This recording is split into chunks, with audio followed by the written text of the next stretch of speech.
अस्सलाम वालेकुम। Knowledge for all में आपको वेलकम करते हैं। उम्मीद है आप सब खैरियत से होंगे। डिस्टिंग्विश पर्सनैलिटीज़ की एक न्यू सीरीज़ के साथ आपकी खिदमत में हाजिर हुए हैं। हमारी आज की पर्सनैलिटी एडोल्फ हिटलर है।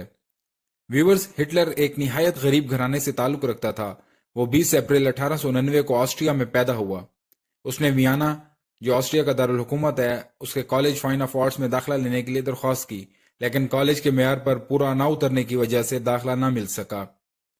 फिर 1913 में हिटलर जर्मनी चला गया और जर्मनी की फौज में एक सिपाही की हैसियत से मुलाजमत कर ली।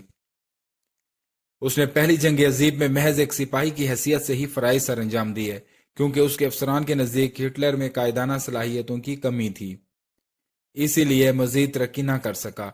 1919 में हिटलर ने जर्मनी की वर्कर्स पार्टी में रुकनीत हासिल कर ली। ये पार्टी 1920 में national socialist German worker party, जिसे नाजी भी कहते हैं, उसमें तब्दील हो गई। अपनी काबिलियत की बिना पर वो 1921 में इस पार्टी का चेयरमैन मुंतखब हो गया।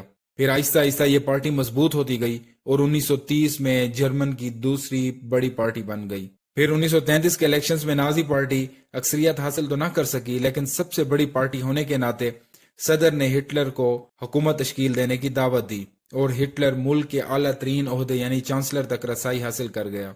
चांसलर बनने के बाद हिटलर ने अपनी पार्टी नाजी को फरोग दिया और अपने मुखालिफ को जेर करने की हर कोशिश की और अवाम की हमदर्दी हासिल करने के लिए बेरोजगारी का खात्मा किया और बेशुमार तरक्याती कामों का आगाज कर दिया। अपनी कौम को इसने अपनी अहमियत का एहसास दिलाते हुए कहा कि वो दुनिया की अजीम तरीन और फातेह कौम है। इस तरह जर्मनी के लोग हिटलर के गर्विदा हो गए। व्यूअर्स, 1939 में हिटलर ने अपने जारहाना हथकंडे पोलैंड तक बढ़ा दिए, जिसके नतीजे में दूसरी जंग अजीम की नौबत आई। अगर तारीख की वर्गर्दानी की जाए तो मालूम होता है कि हिटलर को कई खित्तों में मनफी नजरों से देखा जाता है, लेकिन बाज दुनिया के तारीखदान इसे एक शातिर, काबिल और ज़हीन इंसान गर्दानते हैं। इसकी शख्सियत को करिश्माती शख्सियत भी कहना बजा है, क्योंकि वो लाखों के मजमे के सामने निहायत पुर असर तकरीर करने का माहिर था। अल्फाज हिटलर के लिए खिलौना साबित होते थे और अंदाज व बयां इतना दिलचस्प और सहर अंगेज होता कि तमाम लोग महसूर होकर रह जाते। व्यूअर्स, हिटलर की मकबूलियत की बुनियाद उसकी पार्टी का मंशूर और उसके नजरियात थे, और फिर आगे चलकर इन्हीं नजरियात की बुनियाद पर जर्मनी के दो टुकड़े हुए और फिर हिटलर का दुनिया की बदतरीन शख्सियतों में शुमार हुआ।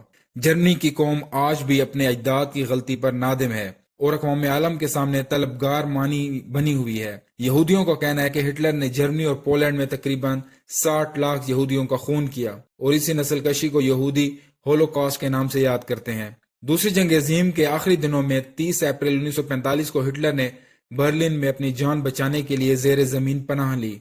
इवान ब्राउन को शरीक हयात बनाया, लेकिन चंद नामालूम वजूहात की बिना पर उसने अपनी बीवी के साथ 30 अप्रैल 1945 को ही खुदसोजी कर ली। व्यूअर्स, ये था हमारा आज का टॉपिक। उम्मीद है आपको हमारा आज का टॉपिक पसंद आया होगा। इंशाल्लाह ताला एक न्यू टॉपिक के साथ आपकी खिदमत में दोबारा हाजिर होंगे। तब तक के लिए अल्लाह हाफिज।